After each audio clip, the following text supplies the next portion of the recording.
இந்த சேனலை தொடர்ந்து நடத்த உதவி செய்ய நினைப்பவர்கள் உதவி செய்யலாம். வணக்கம். பாஜகவை வீழ்த்துவதற்கு பல லட்சம் மக்கள் களத்தில் இறங்கியிருக்கிறார்கள் அப்படிங்கிற செய்தியை கேட்டால் உங்களால் நம்ப முடிகிறதா? அது மட்டும் இல்லை, அது வட இந்தியாவில் நிகழப்போகிறது அப்படின்னா உங்களால் சற்றும் நம்ப முடியாமல் இருக்கலாம். ஆனால் அது நிகழவிருக்கிறது. அதுவும் ஒரு தனி மனிதருக்கு பின்னால் மோடியினுடைய ஆட்சியை, பாஜகவை வீழ்த்துவதற்கு லட்சக்கணக்கான வட இந்திய மக்கள் அணி திரளவிருக்கிறார்கள் என்பதுதான் செய்தி. அதாவது கடந்த 2 வாரங்களாக இந்தியாவில் ட்ரெண்டிங்கில் இருக்கக்கூடிய ஒரு மிக முக்கியமான பெயர் ஒன்று இருக்கிறது. அவருடைய பெயர் முகமது தீபக். நீங்கள் கேள்விப்பட்டிருப்பீங்க இல்லையா? ஒரு இஸ்லாமிய பெரியவர், வயதில் முதியவர். அவர் பல வருடங்களாக ஒரு கடை நடத்திட்டு இருக்கிறாரு. அந்த கடைக்கு பாபா அப்படின்னு பேர் போட்டார் அப்படிங்கிறதுக்காக ஆர்எஸ்எஸ் சங்கபரிவார கும்பல் போய் அவரை மிகப்பெரிய வன்முறைக்குள்ளாக்கிய நிகழ்வு. அதை பார்த்து கொண்டிருந்த தீபக் உடனடியாக அதில் தலையிட்டு ஆர்எஸ்எஸ் சங்கபரிவாரங்களை அடித்து துவம்சம் செய்து வெளியேற்றினார். இந்த தீபக் அப்படிங்கிறவர் உத்தராகண்டில் ஒரு மிகப்பெரிய ஜிம் நடத்தி, ஒரு உடற்பயிற்சி கூட நடத்திட்டு இருக்கிறவர். அவர் உடல் வலிமை எப்படி இருக்குன்னு தெரியும். இதை பார்த்து பயந்த அந்த ஒட்டுமொத்த ஆர்எஸ்எஸ் பயல்களும் என்ன பண்ணிட்டானுங்கன்னா ஓடி ஒளிஞ்சிட்டானுங்க. ஆனால் என்ன, அதிகாரம் அவர்கள் கைகளில் இருக்கிறது இல்லையா? இப்போ என்னன்னா, அந்த உத்தராகண்டிலேயே ரொம்ப ஃபேமஸாக இருக்கக்கூடிய அவருடைய அந்த உடற்பயிற்சி கூடத்தில் இப்போ யாருமே உள்ளே வரமாட்டேங்கிறாங்க. வந்துட்டு இருந்தவங்க எல்லாரும் எப்போவுமே ரொம்ப பரபரப்பாக இருக்கும். இந்த சம்பவத்திற்கு பிறகு ஆர்எஸ்எஸ்னுடைய கடுமையான மிரட்டல் இருந்ததுனால நிறைய பேர் அந்த உடற்பயிற்சி கூடத்திற்கு வர மறுத்து கொண்டிருக்கிறார்கள். இப்போ இந்த நேரத்தில் தான் இந்திய அளவில் ஒரு மிகப்பெரிய ஆதரவு முகமது தீபக்கு கிடைக்கிறது. நீங்கள் பார்த்தீங்கன்னா சிபிஐஎம் கட்சியை சார்ந்த ஜான் பிரிட்டாஸ் அவர்கள், அவங்க நேரடியாக முகமது தீபக் போகிறாரு, உடற்பயிற்சி கூடத்திற்கு போகிறாரு. அங்கே ஆயுள் கால உறுப்பினராக தன்னை பதிவு செய்கிறார்.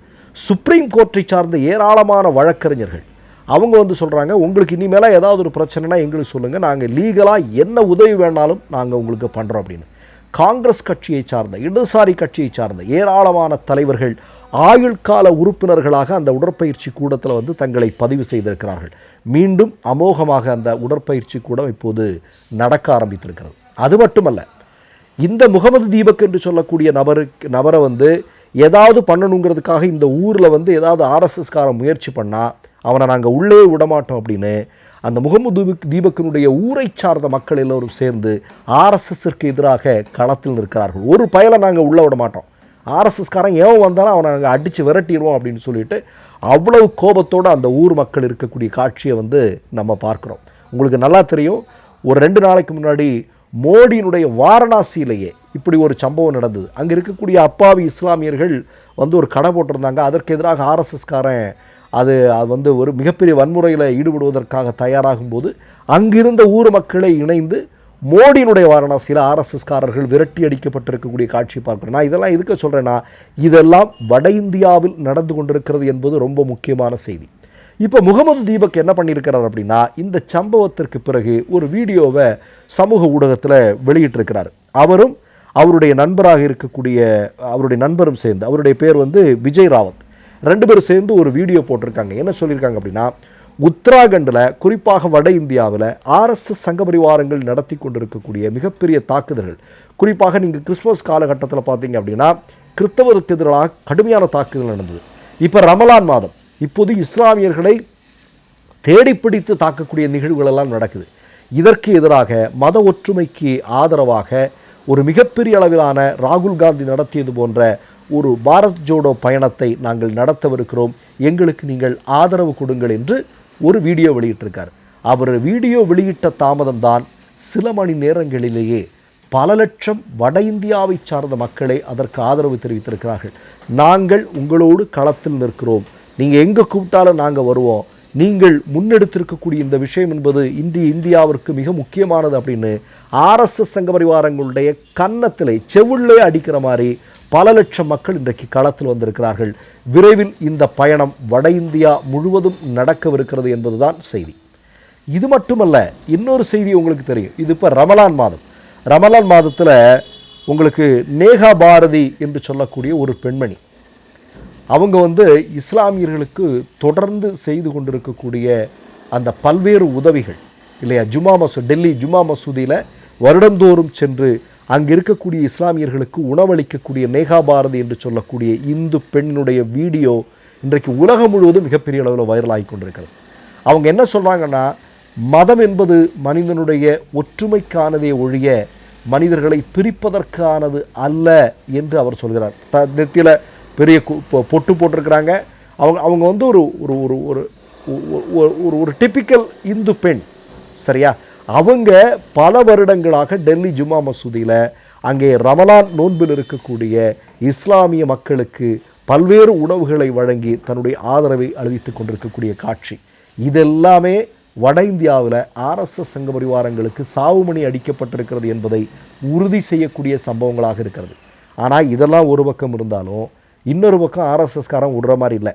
நேற்றை கூட நீங்கள் உத்தரப்பிரதேசத்திலிருந்து ஒரு வீடியோ வெளியானதை நீங்கள் பார்த்துருப்பீங்க. அர்ஜுன் சிங்னு நினைக்கிறேன், ஒரு ஆர்எஸ்எஸ்காரப்ப. இவன் என்ன பண்ணுறான் அப்படின்னா, ஒரு 2-3 இஸ்லாமிய பெரியவர்கள் நடந்து போகிறாங்க. நடந்து போகிற இடத்துல இவன் சைக்கிளில் போகிறான். ஏதோ தெரியாமல் தட்டிட்டாங்க. தட்டுனதுக்கு என்ன பண்ணியிருக்கிறாங்கன்னா, அவங்க கன்னத்தில் பலார்னு அடிக்கக்கூடிய வீடியோ. அவங்க வயசு எல்லாமே 70 வயசுக்கு மேலே இருக்குங்க. அந்த முதியவர்களுடைய வயசு. அவங்களெல்லாம் சர்வசாதாரணமாக போட்டு அடிக்கிறான், கன்னத்தில் அடிக்கிறான். அடிக்கிறது மட்டும் இல்லை, அவன் கேட்குறான் ஆதார் கொடு அப்படின்னு கேட்குறான். பாருங்களேன், எவ்வளோ பெரிய ஒரு பக்கம் இவ்வளோ பெரிய முன்னெடுப்புகள், இந்தியாவினுடைய ஒற்றுமைக்கான முன்னெடுப்புகள் பல்வேறு நபர்கள் மேற்கொள்ளக்கூடிய அதே நேரத்தில் ஆர்எஸ்எஸ் சங்க பரிவாரங்கள் யாரெல்லாம் பலகீனமாக இருக்கிறார்களோ, பலம் குறைந்தவர்களாக இருக்கிறார்களோ அவர்களையெல்லாம் தேடி பிடித்து தாக்குதல் நடத்தக்கூடிய நிகழ்வுகள் வட இந்தியாவில் சர்வசாதாரணமாக நடந்து கொண்டிருக்கிறது. அதனால தான் நீங்கள் பார்த்தீங்கன்னா, இன்றைக்கு உலகத்தினுடைய பல்வேறு நாடுகளில் எல்லாமே அவர்களுடைய அந்த பாராளுமன்றத்திலேயே குரல் மிகப்பெரிய அளவு வலுவாக ஒலிக்க துவங்கி இருக்கிறது. என்ன, ஒருபோதும் ஆர்எஸ்எஸ் சங்க பரிவார கும்பல்கள் இன்றைக்கு இந்தியாவில் சிறுபான்மை சமூகத்தை சார்ந்த மக்களின் மீது நடத்தி கொண்டிருக்கக்கூடிய தாக்குதல் மன்னிக்கவே முடியாது. இதற்கு எதிராக நீங்கள் குரல் எழுப்ப வேண்டும், இதற்கு எதிராக மோடிக்கு நீங்கள் அழுத்தம் கொடுக்க வேண்டும் என்கிற குரல்கள் எல்லாம் மிக வலுவாக எழத் துவங்கி இருக்கிறதுலாம் இதற்குடைய காரணத்தை. இதனால தான் நீங்கள் பார்த்தீங்கன்னா, பல்வேறு நாடுகளிடம் பாரம்பரியமாக நமக்கு இருந்த நட்புறவு, அந்த நல்லிணக்கம், அவை எல்லாமே இன்றைக்கு மிகப்பெரிய அளவில் சிக்கலை நோக்கி நகர்ந்து கொண்டிருப்பதை நாம் பார்க்க முடிகிறது.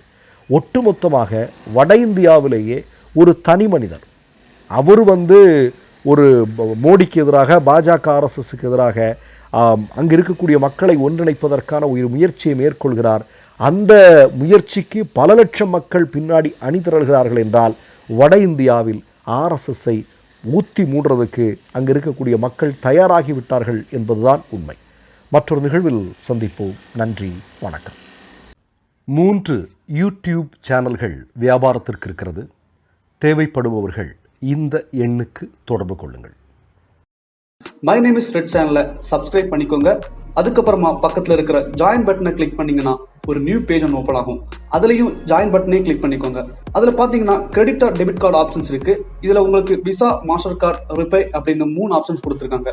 அதுல நீங்க எந்த கார்டு சூஸ் பண்றீங்களோ அந்த கார்டோட நம்பர் என்டர் பண்ணிக்கோங்க. அப்புறமா கார்டோட வேலிடிட்டி மந்த் அண்ட் இயரை டைப் பண்ணிக்கோங்க. அடுத்தபடியா உங்க கார்டோட பின்னால சிவிசி கோடுன்னு சொல்லிட்டு 3 நம்பர்ஸ் கொடுத்துருப்பாங்க. அந்த நம்பர் இதுல என்டர் பண்ணிக்கோங்க. அப்புறமா அட்ரஸ் அண்ட் இன்ஃபர்மேஷன் என்டர் பண்ணிட்டு பைங்கிற பட்டனை கிளிக் பண்ணிக்கோங்க. ஒருவேளை உங்க கார்டு நம்பர் இன்வாலிட்னு காமிச்சிச்சுன்னா உங்க கார்டுல இன்டர்நேஷனல் யூசேஜை எனேபிள் பண்ணுங்க.